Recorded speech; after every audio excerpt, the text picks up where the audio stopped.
The threat may have subsided for now, but what remains is a warning for the future of sea-battered Hemsby.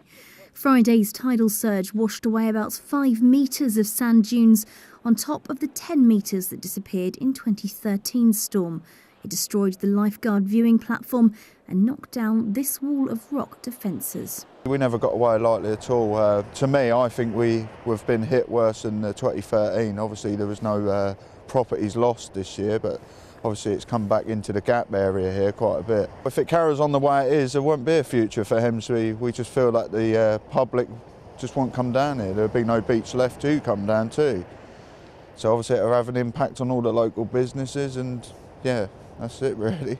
It all follows scenes like this one at Cromer Pier, where the waves are thought to have caused hundreds of thousands of pounds of damage, the force of the tide ripping up decking and throwing debris onto the beach. Further around the coast, similar sites, Clyde Nature Reserve flooded and the coastal road more like a swimming pool shut off as the water receded.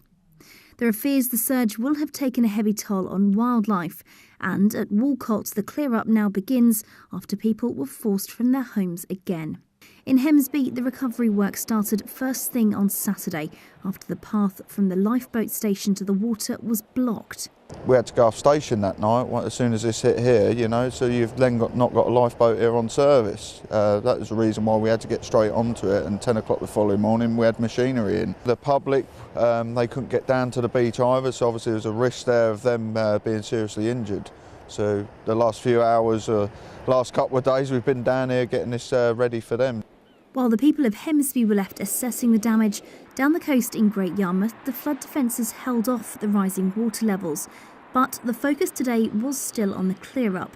32,000 sandbags were given out on Friday, and now the council want them returned to stop them becoming eyesores and blocking drains.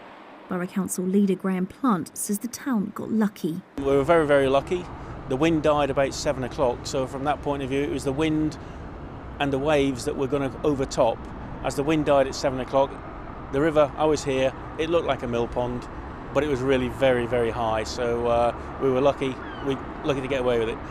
My worry, of course, is if in the future we do get an overtopping and people are complacent because we've had 2 false alarms now, that worries me, because people should take it really very seriously. If this goes over and floods people's homes, then we'll be in a rescue situation, which is what we don't want to be in. Hours after a toxic mix of high tides and gale force winds, calm returned to Norfolk's picturesque coast.